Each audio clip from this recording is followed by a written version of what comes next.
महाराज जी, आपने सन्यास की बात करी।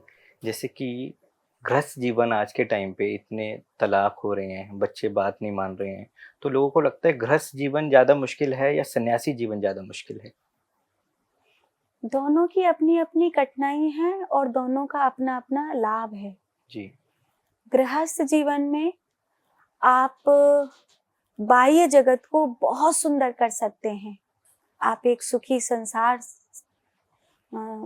को दे सकते हैं। जी। आप एक अच्छा इंसान संसार को दे सकते हैं। सन्यास बिल्कुल अपोजिट है। एक रास्ता है जो बाहर की ओर जा रहा है, एक रास्ता है जो भीतर की ओर जा रहा है। जी।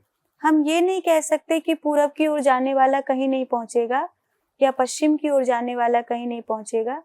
जो पूरब की ओर जा रहा है वो पूरब की आखिरी छोर पर पहुंचेगा और जो पश्चिम की ओर जा रहा है वो पश्चिम की ओर आखिरी छोर पर पहुंचेगा। जी। तो जो संसार को जी रहा है अगर उसको पूरा पूरा जी ले तो संसार में मुक्त हो जाएगा, जी। गृहस्थ होके मुक्त हो जाएगा। और सन्यास में जा रहा है वो भीतर का रास्ता है, वो बाहर का रास्ता नहीं है। तो अगर कोई भीतर की ओर जा रहा है उसका पूरा पूरा जी ले तो वो मुक्त हो जाएगा। बात है एक रास्ता बाहर की ओर है, एक रास्ता भीतर की ओर है। जी। एक ब्रह्मांड में नया पिंड दे रहा है जी। और एक पिंड में ब्रह्मांड को समेट रहा है। जी। दोनों की यात्रा। महाराज जी, आप इतनी अच्छी वृंदावन की नगरी से आए हैं, राधा कृष्ण की नगरी से आए हैं। वहाँ पे अब कई सालों में इतनी भीड़ होती जा रही है। बिहारी जी के मंदिर में, इस्कॉन में, परिक्रमा मार्ग में, सब जगह पे भीड़ होती जा रही है। तो ये इन लोगों को एक मन में वो रहती है कि इन लोगों को सबको मुक्ति मिल जाएगी, मोक्ष मिल जाएगा इन सबको। नहीं, कुछ लोग वो हैं जो भेड़ चाल की तरह चल रहे हैं। जी। कि एक भेड़ चल रही थी और बड़ी खुश है, नाच रही है, तो चलो इसके पीछे चलें, कुछ मिल जाएगा। बस वो वाली भीड़ है कि हमको फ्लैट खरीदना था, हमको घर खरीदना था, तो चलो वृंदावन में खरीद लेते हैं, जी। वहां रहेंगे। तो ये जो भेड़ चाल वाली भीड़ है ना, इसको कुछ नहीं मिलेगा। मैंने बार और कहा था जी। कि शेरनी के दूध को भरना हो तो सोने का बर्तन चाहिए। ऐसे ही राधा रानी की कृपा को लेना है तो भक्ति वाला पात्र चाहिए। तो मुक्ति का तो सवाल नहीं है, पर कहीं ना कहीं जो लोग वृंदावन को दूषित कर रहे हैं, जी। जो लोग वृंदावन को गंदा कर रहे हैं, जो लोग वृंदावन की भक्ति वाली छवि को दबा रहे हैं, जी। वो लोग अपराध कर रहे हैं, वो लोग पाप कर रहे हैं। जी। इनको ये नहीं पता कि ब्रज क्या है, कृष्ण क्या है, भक्ति क्या है, राधा रानी का प्यार क्या है। इनको अपनी माँ नहीं समझ में आई, इनको राधा रानी कहाँ से समझ में आई। बिल्कुल महाराज।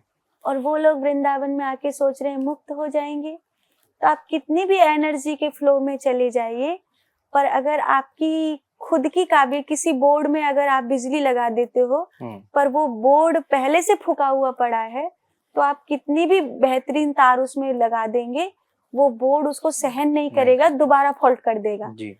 ऐसे ही आप अपने एनर्जी लेवल में मूलाधार चक्रों पर पड़े हो, पशु योनि जी रहे हो और आप सोच रहे हो कि उस मिट्टी की एनर्जी में जाकर आपको कुछ मिल जाएगा, आप दोबारा फॉल्ट करोगे, आप दोबारा गलती करोगे। ऐसा महाराज जी, एक बहुत बड़े कथा प्रवक्ता हैं प्रदीप मिश्रा जी।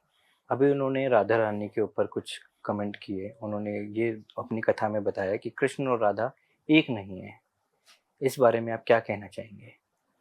एक तो उनका एक और वीडियो अभी लेटेस्ट हमने सुना था जी। जिसमें वो कह रहे थे कि ये मेरा बहुत पुराना कथा का निकाला हुआ वीडियो है जिसको लोगों ने तोड़ मरोड़ के परोसा है। मैंने ये नहीं कहा था, ये कहने की कोशिश करी थी, उन्होंने अपनी सफाई दी है।